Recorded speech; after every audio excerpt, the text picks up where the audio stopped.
Welcome to Honest HR, the podcast for informed and aspiring HR professionals intent on transforming workplace challenges into golden opportunities. Every week, we chat with industry experts to bring you insights, trends, and actionable advice through relatable stories from the real world of HR. Honest HR is a SHRM podcast, and by listening, you're helping to build a more engaged workforce and drive organizational success. I'm Wendy Fong. I'm Amber Clayton. And I'm Monique Akanbi.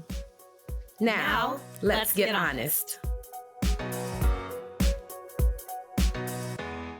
Hey, HR fam. This is Wendy Fong, Manager of Events in Technology Innovation at SHRM. And October is National Domestic Violence Awareness Month to acknowledge domestic violence survivors and be a voice for victims. So as a survivor of domestic violence, I can attest that domestic abuse is occurring behind closed doors in the lives of your employees that organizations, HR, and people managers need to address due to its negative effects. So here's some stats on domestic abuse in the US. So annually, $1.8 billion are lost in workplace productivity. Also, 8 million workdays are lost each year.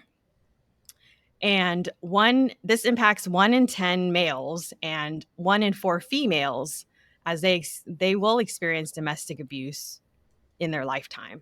So for women, that's 25% and equates to 1.3 million women who are victims of physical assault each year. And that's 85% of abuse victims are women. Today, I'm joined by Carmen Aliber, an HR leader who's an advocate for others in the workplace, schools, and through social justice causes, and also a survivor of domestic violence.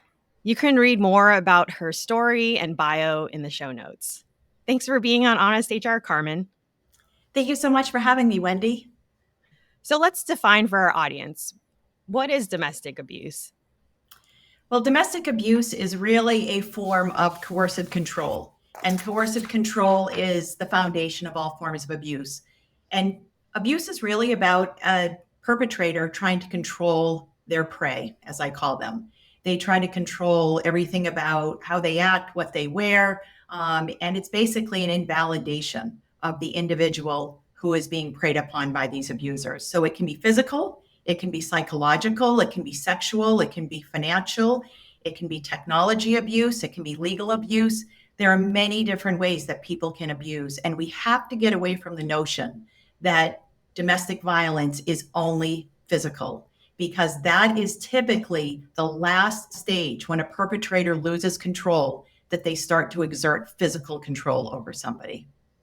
Wow, that's a great point, because when you think of physical, that those signs may show up very obviously within a person, but then for these other forms of abuse, psychological, sexual, financial that you mentioned, those go on under the surface that may not be as apparent or easy to see.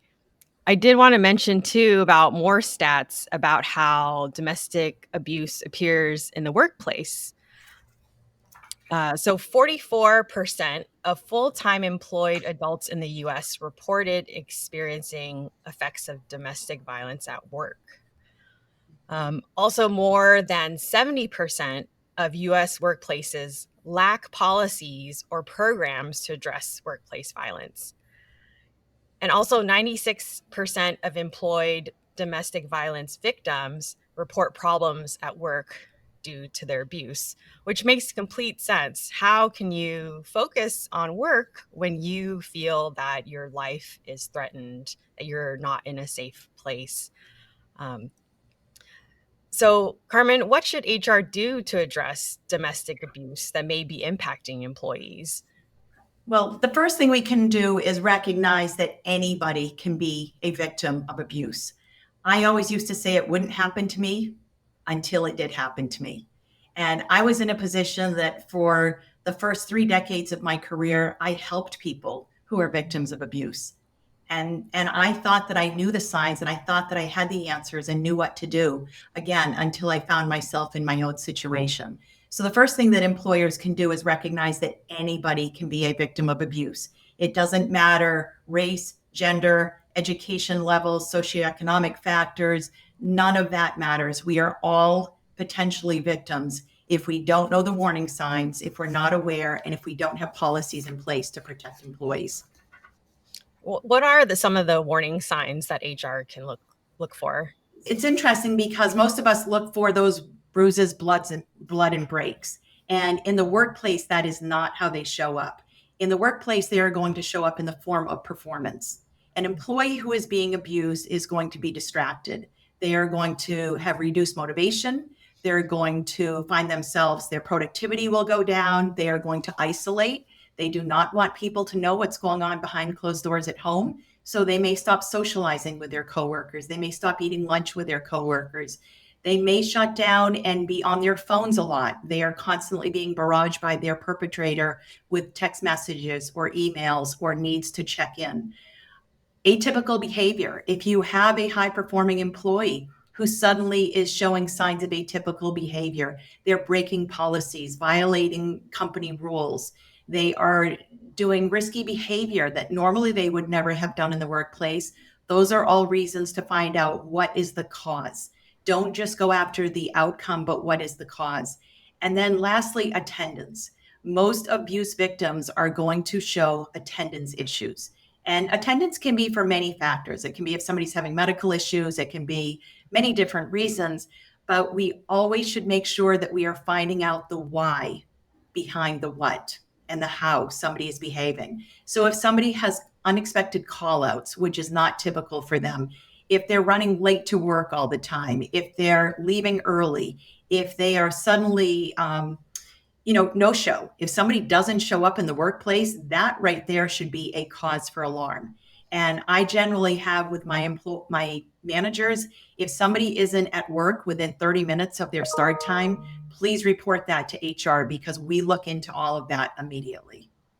Yeah, those are some really helpful just red flags to look for. So you mentioned performance and also attendance, because there could be a lot of underlying issues and not necessarily with domestic abuse, but it could be a way for HR to just start looking into, what's going on with this employee, what type of support do they need?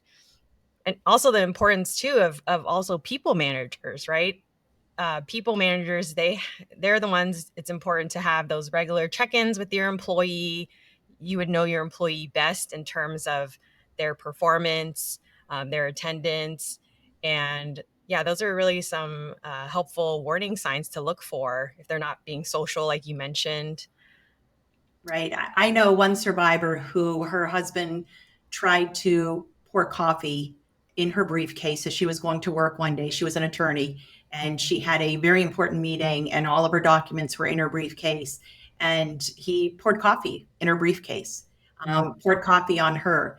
Abusers will try to do anything they can, like I said, to control and sabotage their victims. And so an example like that, she did not show up in the workplace with bruises, blood, or breaks. She showed up late, unprepared, because the documents that she had prepared, she could not bring out those soaking wet documents. So she was late, unprepared. She was not wearing the suit that she had planned to wear because it was covered in coffee at that point. And so these are things that if that is atypical behavior, that should be a warning sign for employers to look at that. Yeah, that's terrible to hear. And how it is directly related to how she isn't able to perform well at work because of the abuse that's going on. How can HR support survivors? Yeah, so there are many things that HR can do. First and foremost, do not judge, blame, or shame. Most abusers survivors of abuse are going to feel shame. They are going to be scared and they are not certain what's going to happen if they disclose to anybody. You shared, Wendy, that you yourself have been a victim of abuse, and I'm sure that it was not something that you felt comfortable exposing to people. Most of us will hide it for as long as we can until it gets to the point where we either can't survive it anymore or we're broken and somebody calls us out on it. So check in with your employees. If somebody seems off, find out the reason. Again, it's the why behind the what. And so check in with your employees. Listen to them without shame or judgment. Abusers need to feel heard. Let them know this is not your fault. They need to be reassured that help is available in the workplace. Lend that emotional support, offer hope, but don't intervene. Do not try to fix a problem. Oftentimes, when other people, a third party, tries to intervene, it can only escalate the abuse at home. Because once an abuser finds out that they have been exposed, they will try all forms of manipulation and control. Identify any known threats for both the person being abused as well as coworkers in the workplace.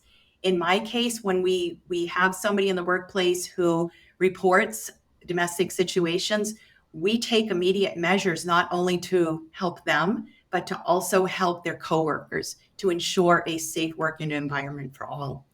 And then ask what resources might you need. Again, don't try to be the answer to everybody, but ask the individual, what might we be able to do to help you?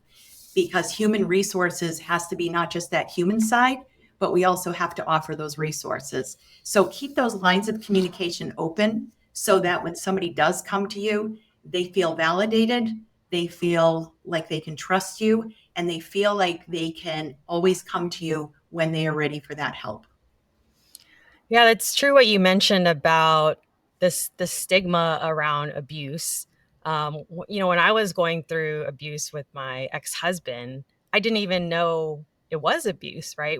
It was just a dynamic that was happening in our relationship and didn't necessarily have the vocabulary to articulate what was going on, until I, like you said, reached a breaking point and, saw that my well-being was going downhill and wanted to find the language. Because something that's really common in abuse is gaslighting, where the perpetrator makes the victim feel like it's their fault. And so as a victim, when you feel like it's your fault, it can be difficult to get resources or to get help because you feel like it's your fault. So why should you, you're the problem that should try to resolve the abuse and the situation. Right. I often tell people it was shame and stigma that silenced me. I was ashamed to admit to people that I wasn't as strong as I thought I was, and that I had fallen prey to a con man, a master manipulator, and an abuser. And it was through the manipulation that he was able to keep me silenced, because I was afraid of losing my job. I was afraid of losing my family. I was afraid of all the things that I would potentially lose, so that he knew that everything that he threatened me with, he gained more power as I lost agency. And much like you, I did not have the language. And when police showed up at my home because a threat was made against me, and I got scared that this is something that I can't handle myself, and a call was made to my local police, the police showed up, and they were the ones who first said to me, you need to see a domestic abuse advocate. You need to speak with somebody. And I said, but he's never hit me. And they said, you need to see somebody. You are being abused. And so I am very lucky that my police were the ones who tipped me off that this does not require physical violence to be abused. Wow, that's really great that they're able to share that resource and to start that awareness for you. Personally, I actually partnered with some nonprofits that helped domestic victims and survivors, that gave me the language, that taught me about the cycle of abuse, which I think is really important for HR to understand as well. That after the situation, people would always say to me, well, why didn't you get out sooner? Or why did you stay in the relationship for so long? it's not as easy as just packing your bags and leaving when it's this dynamic of control. The abuser doesn't want you to leave. And so it may be very unsafe for you to just pack up your bags. My ex would threaten to kill me if I left, or would, take away our daughter. So it wasn't as easy as just leaving, but having to come up with a plan to safely leave and not get hurt. So there are situations like that employees may be going through. Right. And it's important for employers to understand, and the general public, your viewing audience, that it generally takes 7 times on average for somebody to finally leave their abuser. And it's not a one and done thing. And even when you leave, after I left, I was in my state's address confidentiality program. And this was through my local police department, that they got me hooked up through the state's address confidentiality program. The abuse doesn't end when you leave. It often continues. And that's the important thing that employers sometimes believe, that once the person leaves, then their performance should go back to being what it was and everything is fine. That is just the first step. And that is also the most dangerous time for survivors of domestic abuse, is when they leave. Because when the perpetrator has lost complete control over their prey, that is when they really ramp up everything. In my case, my perpetrator sent an email to my neighbor the day after Christmas and said, "How much longer does Carmen have left to live?" He Wow. sent me an email saying that he had people monitoring me. You don't mess around with things like this. And I made my employer aware of that. My employer was aware of the abuse that I was going through. And I will say that I'm very, very lucky to work for an organization who recognizes the importance of supporting people who are living through this, trying to escape it, and then trying to recover from it. Yeah. Well, that sounds terrible. I'm really sorry to hear that you went through that. But that also stresses the importance, too, of how you can partner with government agencies for those additional protections. Like, for example, you said you used your state safe at home PO box. I use that as well in California. So different states might have that program where it's a free program where you can enroll and have a free PO box. So your address is confidential, or working with locals or state, what other or federal agencies that might have protections for domestic violence survivors. Right. So beyond the workplace help, the EAP programs and security and legal support services, in the United States, we have the Violence Against Women Act, which affects all states, protecting against domestic violence and stalking and dating violence. That is the VAWA, Violence Against Women Act. We also have OSHA violation or OSHA requirements that require us to make sure that we maintain workplaces that are safe, not just for those being abused, but for their coworkers who may be impacted by it. The Equal Employment Opportunity Commission has laws that require us to make sure that people of abuse are not facing disparate treatment, harassment, or any of the other forms of retaliation that may come from being a victim of domestic violence. And there's a number of states that also have laws that specifically go beyond the VAWA. And, I have worked in Massachusetts tirelessly over the past 2 years. We have just passed, our governor just signed into law in June of 2024, a coercive control bill. And so we become the 7th state in the nation that we have coercive control legislation, that coercive control is now a form of domestic abuse. And so we do not need to wait until the bruises, blood, and breaks happen.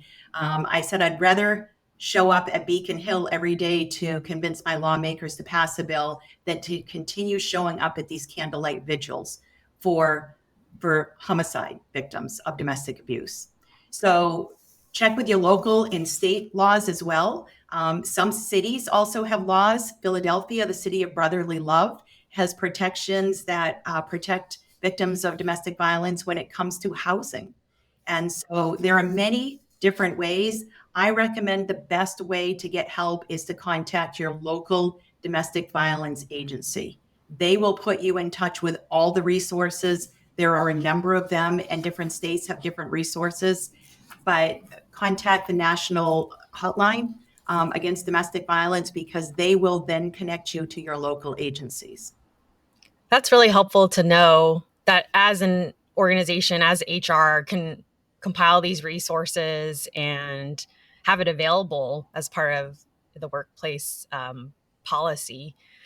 I know in California, a few years ago, they passed a law where survivors could not get penalized if they had to miss work for court dates, because of course, if you were pressing charges against your perpetrator or needed to go to court for a restraining order, then you couldn't be penalized for taking those days off, which is really great and helpful to have those workplace protections.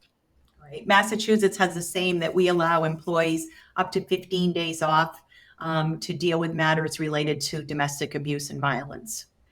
What are some policies that HR can put into place? So in terms of putting policies into place, I think that this relates to security issues. I think it relates to policies around safety, protecting employees. These go beyond state and federal policies, of course. I think that it's also important that beyond putting policies in place, we HR leaders really need to make sure that people know what the policies are and how they are protected. Because we can have policies in place, but if people don't know that they are in place and they're not using them, then they're not being protected by them. So it's more an issue of awareness and training. It's also an issue of training frontline managers to be recognizing issues that could potentially be something of domestic abuse. I will use an example from many years ago. A manager came to me regarding a performance issue, and it turns out to be just what we were talking about. It was a domestic abuse issue. We immediately put measures into place to protect that individual, changed their work hours so that their perpetrator would not be able to follow them coming to and from work. We made sure that we changed the locks on their building. We increased the lighting. We gave them a preferred parking space. There are, beyond, like I said, policies, it's even more important that frontline managers and employees understand what their rights are and what we as HR leaders can do to support them in these horrible situations. Yeah, there are some really helpful examples. Are there any workplace legal obligations? So, well, certainly if we feel that somebody is at risk, we would encourage them and actually shepherd them through the restraining order process. If we know that there is a risk that a perpetrator is going to come to campus to potentially hurt anybody or to put ourselves at risk, we take action. I have been in situations where we have taken people's devices if we believe that their perpetrator had access to their devices and their systems. There are many measures that employers are required to take by law, but I think that it's the really strong employers that will actually take the steps that aren't required by law. Those are the employers that show how much they value their employees.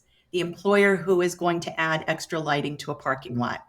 The employer who is going to add extra security guards. The employer who's going to make sure that the people at the front desk in the reception area have a picture of an abuser who potentially could be coming to campus. And we have a code name for that person. And when that person, if and when that person shows up, we know that the person using their code name is on campus. We take swift action. Yeah, those are some helpful steps to ensure workplace safety, going above and beyond to ensure that the employee feels safe and everyone at the organization feels safe. And you had mentioned training too, training for frontline managers. Are there programs out there that already have like training, like sexual harassment training or I&D training? Yes, there are so many training opportunities out there that I would not recommend one over another. What I would recommend is contact your local domestic abuse or domestic violence agencies and ask them what workplace training programs they have. These training programs are free. They're generally funded by public funds, so they are free. They would rather come and train people on prevention and awareness than to have to deal with crisis counseling after something terrible happens.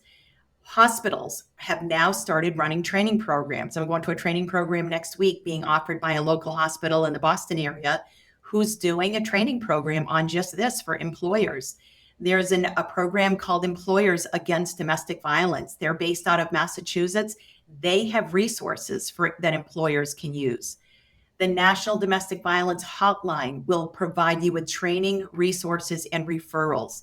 So there are all kinds of ways that employers can really implement training at no cost. And I will tell you that employers who take this matter seriously and prevent it through awareness are going to be a whole lot healthier and safer and better than having to deal with the aftermath of domestic violence. I had a woman who a mile down the road was killed by her husband 2 years ago, and it has shaken the neighborhood. It has rocked our community. And all the signs were there. Nobody knew what to do. And suddenly everybody is springing into action now, hence the reason I'm going to a training next week, that our local hospital is presenting these training programs. But let's do it on the front end instead of taking action on the back end when we can stop it before it gets there. Yeah, totally agree. Prevention is definitely important to create those safe environments for our employees and the workplace. Oh wow, that's unfortunate to hear. So to kind of recap what we had talked about, it's important for HR to recognize those warning signs of domestic abuse, like you mentioned, on performance, attendance, having those frontline managers, pay attention to those type of details, and to support survivors of domestic violence with empathy, compassion, and also providing resources as well. Making sure that you have the appropriate policies in place, and are aware of the different resources in the local level, state level, federal level. And then the tips that you shared to ensure workplace safety, I think is really helpful. Like you mentioned, adding extra lighting, having a picture of the perpetrator, making sure that people are aware, having extra security guards or cameras. I know at SHRM, we have like a security guard and a badging system. And even our CEO mentions with the parking garage, like don't leave until the parking gate is closed all the way, because someone could easily sneak in if you just leave after the garage door opens. I know one organization that I'm working with, they're actually looking at getting license plate readers for part of their security system as you enter their campus. So there's a lot of measures, again, that can be taken, and the investment on the front end is cheaper than the investment on the back end. And speaking as a survivor, I can tell you that I feel like I owe everything to my current employer, who has been so incredibly supportive. And I always say that the investment on the front end, employers are going to get that back in productivity, loyalty, and commitment on the back end, because when you help somebody, they are forever grateful. Yeah, absolutely. Well, Carmen, is there anything else you'd like to add that we didn't get a chance to discuss? No, I would just again reiterate that never say it will not happen to you or somebody that you love, because I used to think the same. I was in a false sense of security and it happened to me. And I will say that there is life beyond abuse. And when you get the right support and you are in the right organization who's willing to support survivors, there is life after abuse. So for those in your audience who are either going through this or have a loved one who's experiencing this, or an employee who may be experiencing this, please know that the dark days do pass and the sun will come out again, and we all need to speak out and we need to break the silence. I often laugh. I say my moniker is now Excalibur, and my goal is to slay the shame, stigma, and silence of abuse, because once we slay it, we will be able to save one by one those who are living it. So thank you for having me, Wendy. Well, thanks for sharing your story and your insight and raise awareness on this crucial topic, especially during the month of October. All right, audience. Well, thank you for joining us on today's episode. Make sure to follow Honest HR wherever you listen or watch our podcast, and make sure to leave a review. We would love to hear what you have to say and give us feedback on different topics that you'd like to hear as well. And you can always follow us on SHRM.org/HR Daily. All right, thank you as always, and see you next week. This podcast is approved to provide 0.5 professional development credits, or PDCs, towards SHRM-CP and SHRM-SCP recertification. Enter this PDC activity ID into your SHRM activity portal to claim your credit. 25-QC4DX. Once more, that code is 25-QC4DX. Please note that this code will expire November 1st, 2025.